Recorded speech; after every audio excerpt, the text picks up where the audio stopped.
जय हिंद दोस्तों, आप लोगों का स्वागत है स्टडी विद तन्नू में। आज के क्लास में हम लोग एनसीईआरटी कक्षा 6 का चैप्टर 4 पढ़ेंगे। मानचित्र के बारे में जानेंगे कि मानचित्र होता क्या है और इसके कितने प्रकार होते हैं। तो मानचित्र क्या है? एक प्रकार से चित्र है जिसमें कि हम लोग पृथ्वी के किसी भी भाग को या किसी भी जगह को हम लोग देखते हैं या जानते हैं उसके बारे में। तो चलिए मानचित्र के बारे में पढ़ते हैं। मानचित्र पृथ्वी की सतह या इसके एक भाग का पैमाने के माध्यम से चपटी सतह पर खींचा गया चित्र है। तो मानचित्र क्या है? मानचित्र पृथ्वी की सतह या इसके एक भाग का पैमाने के माध्यम से चपटी सतह पर खींची गई चित्र है, लेकिन गोलाकार सतह को पूरी तरह से चपटा करना संभव नहीं है। मानचित्र हमारी विभिन्न जरूरतों के लिए आवश्यक है। कुछ मानचित्र एक छोटे क्षेत्र को एवं कुछ तथ्यों को दर्शाता है। दूसरे मानचित्र में एक बड़ी किताब की तरह तथ्य हो सकते हैं। तो मानचित्र का मतलब क्या है दोस्तों? तो मानचित्र का मतलब है कि पृथ्वी के किसी भी भाग को हम लोग एक चपटी सतह या कागज में हम लोग एक चित्र के माध्यम से दिखा रहे हैं और इसके बारे में जान रहे हैं। तो मानचित्र दो प्रकार से होता है। एक तो बहुत छोटा होगा जो कुछ छोटे क्षेत्र को और उसके बारे में कुछ बताएगा, पर एक होता है कि बहुत बड़ा होगा और उसमें उसके बारे में हम लोग उस जगह के बारे में सभी कुछ जान सकते हैं। जब तक बहुत से मानचित्र को एक साथ रख दिया जाता है तब एक एटलस बन जाता है। तो एटलस बुक आप लोग पढ़े ही होंगे कि उसमें हर एक चीज पूरा पृथ्वी के बारे में होगा। उसमें कितने देश हैं, अलग अलग देश का अलग अलग जो भी विशेषता होंगी उनके बारे में, फिर उनमें जो राज्य होगा, ये सब एटलस में दिया होता है। तो बहुत सारे मानचित्र को अगर एक साथ रख दिया जाए तो क्या बन जाता है? एटलस बन जाता है। एटलस विभिन्न प्रकार तथा अलग अलग पैमाने से खींचे जाते हैं। पैमाने यानी कि माप, जो माप के द्वारा मानचित्र खींचा जाता है, जो स्केल के द्वारा कई मापों पर आधारित होते हैं। तो एटलस जो है अलग अलग माप यानी अलग अलग स्केल के माप पर आधारित होते हैं। मानचित्र से एक ग्लोब की अपेक्षा हमें ज्यादा जानकारी प्राप्त होती है। तो ग्लोब जो है दोस्तों, उससे तो सिर्फ हमको महादेश के बारे में और उसके अंतर्गत देश के बारे में ही पता चलेगा और महासागरों के बारे में। पर जो मानचित्र है इसको हम लोग एक एक देश के बारे में, एक राज्य के बारे में, एक जगह के बारे में जान सकते हैं। तो मानचित्र की यही विशेषता है कि हम लोग किसी भी चीज को विस्तार से जान सकते हैं, पर ग्लोब में उतना विस्तार से हमको जानकारी प्राप्त नहीं होता है। मानचित्र विभिन्न प्रकार के होते हैं और मानचित्र अलग अलग प्रकार के होते हैं। तो चलिए हम लोग इसके प्रकार के बारे में जानते हैं। मुख्य रूप से 3 प्रकार इसमें दिया हुआ है। मानचित्र के प्रकार होते हैं जिनमें से कुछ नीचे वर्णित है। तो पहला है भौतिक मानचित्र, जिसमें कि हम लोग पृथ्वी का प्राकृतिक आकृति को दिखाते हैं, जैसे पर्वत, पठार, मैदान और महासागर इत्यादि के बारे में जानते हैं। तो भौतिक मानचित्र क्या है? जिसके द्वारा हम लोग प्राकृतिक आकृति के बारे में जानते हैं। पृथ्वी की प्राकृतिक आकृति जैसे पर्वत, पठार, मैदान, नदी, महासागर इत्यादि को दर्शाने वाले मानचित्र को भौतिक या उच्चावच मानचित्र भी कहते हैं। तो भौतिक मानचित्र को और क्या बोलते हैं? उच्चावच मानचित्र भी कहते हैं। नेक्स्ट है राजनीतिक मानचित्र। राजनीतिक का मतलब किसी जगह, शहर, गांव या देश को हम लोग दर्शाते हैं, तो उसको हम लोग बोलते हैं राजनीतिक। राज्य, नगरों, शहरों तथा गांवों और विश्व के विभिन्न देशों व राज्यों तथा उनकी सीमाओं को दर्शाने वाले मानचित्र को राजनीतिक मानचित्र कहा जाता है। तो हम लोग अभी तक 2 पढ़ चुके हैं दोस्तों। एक है भौतिक, जिसमें कि पृथ्वी की प्राकृतिक आकृति जैसे पर्वत, पठार, मैदान, नदी, महासागर, ये सब के बारे में पढ़ते हैं। दूसरा हम लोग पढ़े राजनीतिक मानचित्र, जिसका मतलब है कि हम लोग राज्य, नगर, शहर, गांव, देश को दिखाते हैं। आगे एक और है दोस्तों, वो है थीमेटिक मानचित्र। तो थीमेटिक मानचित्र क्या है? जिसमें कि एक थीम बेस पे किया गया है, किसी एक चीज को विशेष जोर दिया जाता है, मतलब उसको दिखाया जाता है, जैसे सड़क हो गया, उसके बाद वर्षा का क्षेत्र को दिखाएंगे, वन क्षेत्र को दिखाएंगे। तो ये होता है थीमेटिक, जो किसी विशेष थीम पर आधारित होता है। थीमेटिक मानचित्र, कुछ मानचित्र विशेष जानकारी प्रदान करते हैं, जैसे सड़क मानचित्र, वर्षा मानचित्र, वन तथा उद्योग आदि के लिए वितरण दर्शाने वाली मानचित्र इत्यादि। इस प्रकार के मानचित्र को थीमेटिक मानचित्र कहा जाता है। तो इसको हम लोग क्या बोलते हैं दोस्तों? थीमेटिक मानचित्र बोलते हैं। इन मानचित्रों में दी गई सूचना के आधार पर उचित नामकरण किया जाता है। मानचित्र के 3 घटक दूरी, दिशा और प्रतीक होते हैं। तो मानचित्र तो हम लोग पढ़ लिए कि मानचित्र के 3 प्रकार होते हैं। एक भौतिक, जिसमें कि हम लोग पृथ्वी के भौतिक स्वरूप के बारे में देखते हैं, जिसमें पर्वत, पठार, मैदान, नदी, ये सब के बारे में। दूसरा पढ़े कि राजनैतिक मानचित्र, जिसमें कि एक राज्य, गांव, शहर, देश, इसके बारे में पढ़ते हैं। उसके बाद तीसरा पढ़े थीमेटिक मानचित्र, जो कि किसी एक थीम, मतलब किसी एक विशेष चीज के बारे में जानकारी मिलती है, जैसे वर्षा क्षेत्र के बारे में मिलेगा, वन के बारे में, सड़क के बारे में, उसके बाद रेल परिवहन इत्यादि के बारे में हमको पता चलता है। और आगे हम लोग पढ़ेंगे कि मानचित्र कैसे बनता है, उसके लिए हम लोग क्या क्या प्रयोग करते हैं उसको बनाने के लिए, जिसको हम लोग घटक बोलते हैं, जिसके द्वारा बनाया जाता है। तो मानचित्र के 3 घटक है, दूरी, दिशा और प्रतीक चिन्ह। क्या क्या है? दूरी, दिशा और प्रतीक चिन्ह। पहले हम लोग दूरी के बारे में पढ़ते हैं।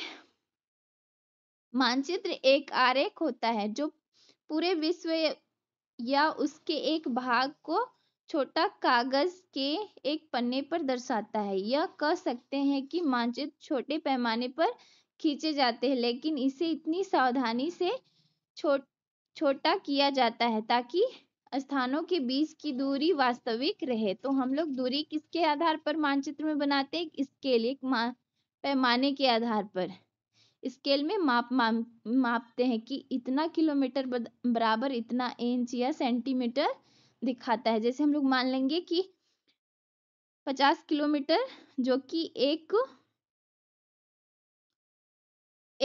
स्केल में 1 इंच दिखा रहा है, इस टाइप से मान के हम लोग बनाते हैं।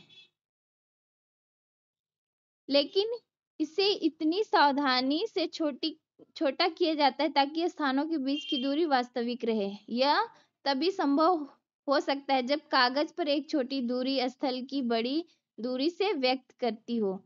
इसीलिए इस उद्देश्य के लिए एक पैमाने को चुना जाता है। पैमाना माना स्केल दोस्तों, कि किसके आधार पर माना जा रहा है। और एक मानचित्र में हम लोग सेम ही दूरी का प्रयोग, एक ही पैमाने का प्रयोग करते हैं। पैमाना स्थल पर वास्तविक दूरी तथा मानचित्र पर दिखाई गई दूरी के बीच का अनुपात होता है। उदाहरण के लिए आपके विद्यालय में उसके घर के दूरी 10 किलोमीटर है, जिससे मानचित्र में 2 सेमी की दूरी से व्यक्त किया गया है। अगर हमको किसी स्थल को बनाना है तो हम क्या करेंगे? उसको स्केल के मापनी द्वारा उसको माप के बनाएंगे। इसका अभिप्राय है कि मानचित्र का 1 सेमी स्थल 5 किलोमीटर को दर्शाता है। आपके रेखा चित्र का पैमाना होगा 1 सेंटीमीटर बराबर 5 किलोमीटर। इस प्रकार पैमाने भी मानचित्र के लिए बहुत महत्वपूर्ण होता है। अगर आपको पैमाने की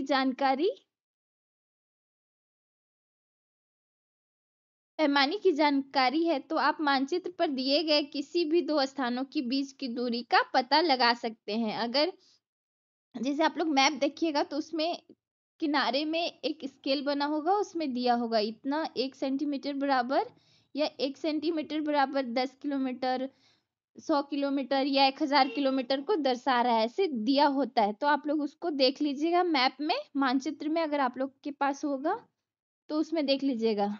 मानचित्र पर जब बड़े क्षेत्र वाले भागों जैसे महाद्वीप या देश को कागज पर दिखाते हैं तब हम लोग छोटे पैमाने का उपयोग करते हैं। तो पैमाना यानी कि स्केल 2 प्रकार से होता है। एक होता है छोटा स्केल, एक होता है बड़ा स्केल, बृहद स्केल बोलते हैं। तो बृहद स्केल में हम लोग एक छोटे जगह को दिखाते हैं, पर अगर हमको जैसे पूरा एक देश को दिखाना है या पूरा पृथ्वी को दिखाना है तो उसमें हम क्या करेंगे? उसमें छोटे पैमाने का यूज करते हैं, क्योंकि छोटे पैमाने के आधार पर हम लोग ज्यादा जगह को दिखा सकते हैं। उदाहरण के लिए मानचित्र पर 5 सेमी स्थल के 500 किलोमीटर को दर्शाता है। इसमें छोटे पैमाने वाले मानचित्र कहते हैं। जब छोटे क्षेत्रफल वाले भाग जैसे आपके गांव या शहर कागज पर दिखाया जाता है तो हम बड़े पैमाना का यूज करते हैं। तो पैमाना दो प्रकार का होता है, एक बृहद, एक छोटा। तो जिसमें छोटा में क्या होता है कि हम पूरे एक देश को दिखाते हैं, बड़े बड़े जगह को दिखाते हैं। पर जब हम बृहद मानचित्र में आते हैं तो उसमें हम क्या करते हैं, एक छोटे से गांव को, एक क्षेत्र को दर्शाते हैं।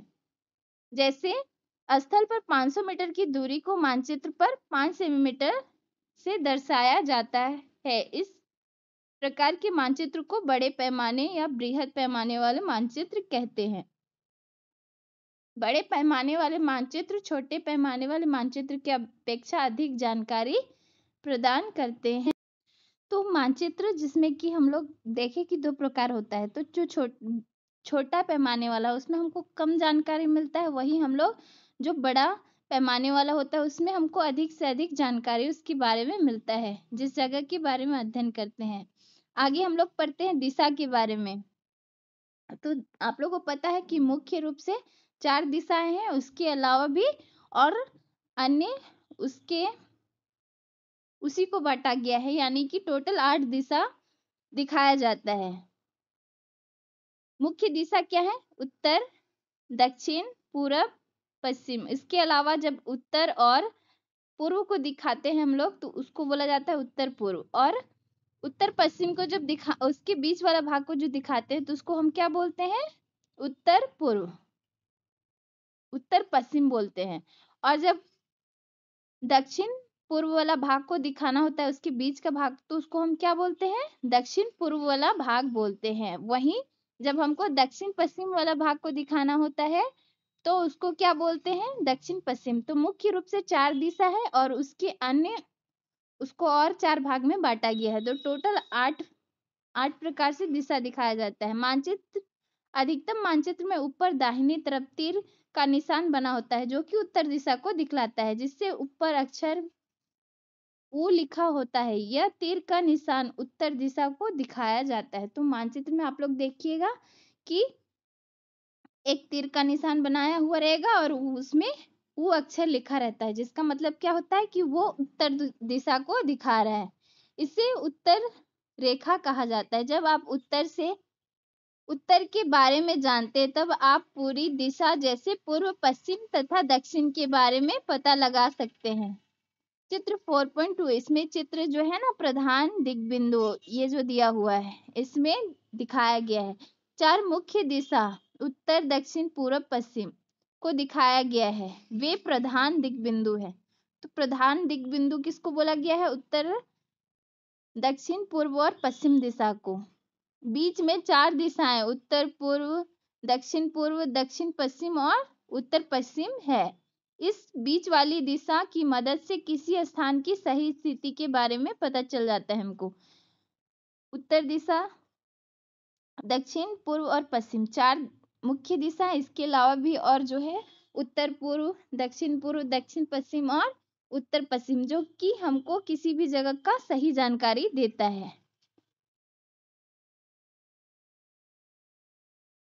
आगे हम लोग देखते हैं चित्र 4.1 में निम्नलिखित दिशा का पता लगाइए। विकास के घर, सामुदायिक केंद्र, इसको छोड़िए दोस्तों, ये स्टोरी दिया गया है। आगे हम लोग पढ़ते हैं प्रतीक के बारे में। तो एक तो हो गया, हम लोग दिशा के बारे में पढ़ लिए कि जब हम लोग मानचित्र बनाते हैं तो उसमें हमारे लिए इंपॉर्टेंट चीज क्या है? डायरेक्शन, यानी कि दिशा। अब नेक्स्ट हम लोग पढ़ते हैं प्रतीक चिन्ह। प्रतीक चिन्ह का मतलब है जिसके द्वारा हम दिखाते हैं किसी चीज को। जैसे हमको सड़क दिखाना है तो उसको एक लाइन के द्वारा दिखाएंगे। जैसे यहाँ रेलवे लाइन है तो रेलवे लाइन का इस प्रकार से दिखाया जाता है। उसके बाद सड़क में भी कच्ची पक्की, कच्ची होगा तो इस प्रकार होगा और पक्की होगा तो पूरा सीधा लाइन होगा। उसके बाद अंतरराष्ट्रीय सीमा रेखा इस प्रकार का होगा, राज्य इस प्रकार से उसका लाइन होगा, जिला का ऐसे सिर्फ डॉट डॉट लाइन खींचा हुआ रहेगा। कुआं अगर होगा तो इस प्रकार से दिखाया जाएगा, तालाब होगा तो ऐसे बना के उसमें नीला कलर दिखाया जाएगा। उसके बाद ऐसे ही करके हम लोग इधर देखिए कि पुलिस स्टेशन को पीएस लिखेंगे, पोस्ट ऑफिस को पीटीओ लिखेंगे, उसके बाद ऑफिस होगा उसको पीओ ऐसे करके लिखेंगे। उसके बाद कब्रिस्तान, बस्ती इस प्रकार से दिखाएंगे हम लोग। कब्रिस्तान का चिन्ह ये है दोस्तों, और फिर बस्ती का चिन्ह ये वाला है। उसके बाद घास के मैदान, घास को हम लोग ग्रीन कलर में एक छोटा छोटा फूल टाइप का बना देंगे, इस प्रकार से दिखाया जाता है। तो इसको पढ़ लेते हैं हम लोग। यह किसी भी मानचित्र का तीसरा प्रमुख है। किसी भी मानचित्र पर वास्तविक आकार एवं प्रकार में विभिन्न आकृति जैसे भवन, सड़क, वृक्ष, रेल की पट्टी या कुएं को दिखाना संभव नहीं होता, इसलिए वे निश्चित अक्षर, छाया, रंगों, चित्रों तथा रेखा चित्रों का उपयोग करके दर्शाए जाते हैं। ये प्रतीक कम स्थान में अधिक जानकारी प्रदान करते हैं। इन प्रतीकों के इस्तेमाल के लिए मानचित्र को आसानी से खींचा जा सकता है तथा इसका अध्ययन करना आसान है। तो आप लोगों को ये हम समझा चुके थे दोस्तों। अगर आप एक क्षेत्र की भाषा को नहीं जानते तथा आप किसी दिशा के बारे में नहीं पूछ सकते तो आप इस चिन्हों की सहायता से भी जान सकते हैं। मानचित्र में अगर आपको कहीं लोकेशन में पहुंचना है तो जो उसमें जो चिन्ह दिया है उसके आधार पे भी सही जगह पे पहुंच सकते हैं आप लोग।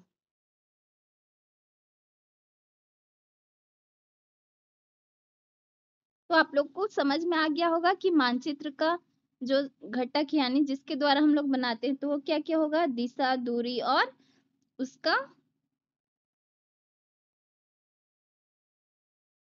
प्रतीक चिन्ह होगा। तो आगे हम लोग देखते हैं रेखा चित्र। रेखा चित्र का मतलब होता है कि जो हम लोग अपना याददाश्त के द्वारा बनाते हैं। जैसे हम लोग कहीं घूमने गए या हमको जाना है तो उस आधार पे हम लोग बनाएंगे कि इधर दायां मुड़ जाना, ऐसे वैसे करके जो रास्ता बताया जाता है उसको हम लोग बोलते हैं, जो कि हमारा याददाश्त पे होता है कि उस जगह पे गए थे, यहाँ से 2 किलोमीटर जाना और फिर वहां पे एक मंदिर है, ऐसे जो हम लोग बोलते हैं या बनाते हैं उसको बोलते हैं रेखा मानचित्र। रेखा चित्र एक आरेखन है जो पैमाने पर आधारित न होकर याददाश्त या स्थानीय प्रेक्षण पर आधारित होता है। कभी कभी किसी क्षेत्र के एक कच्चे आरेख की आवश्यकता वहां के स्थान के दूसरे स्थान सापेक्ष दिखाने के लिए होता है। मान लीजिए कि आप अपने मित्र के घर जाना चाहते हैं लेकिन आपको रास्ते की जानकारी नहीं है। आपका मित्र अपने घर के रास्ते बताने के लिए एक कच्चा आरेख बना देता है। इस प्रकार कच्चे आरेख को बिना पैमाने की सहायता से खींचा जाता है तथा इसे रेखाचित्र कहते हैं। तो आप लोग को समझ में आ गया रेखाचित्र क्या है। अब एक चीज बचा है खाका। तो खाका क्या होता है, तो एक छोटे क्षेत्र का बड़े पैमाना खींचा गया। रेखा चित्र खाका कहा जाता है अगर हमको बहुत छोटा जगह जैसे अपना घर का ही दिखाना है, अपना घर या एक रूम का कमरा का दिखाना है मैप, तो उसमें हम लोग पूरा विस्तार से बताएंगे कि इस जगह में ऐसा बना हुआ है, टेबल रखा हुआ है, चेयर कुर्सी जो जो सामान है सबके बारे में पूरा विस्तार से बताएंगे, तो उसको हम लोग खाका बोलेंगे। तो आज के लिए इतना ही दोस्तों। आप लोग बताइएगा कि क्लास आप लोगों को कैसा लगा। थैंक यू सो मच दोस्तों। जय हिंद। नेक्स्ट क्लास में हम लोग मिलते हैं फिर से।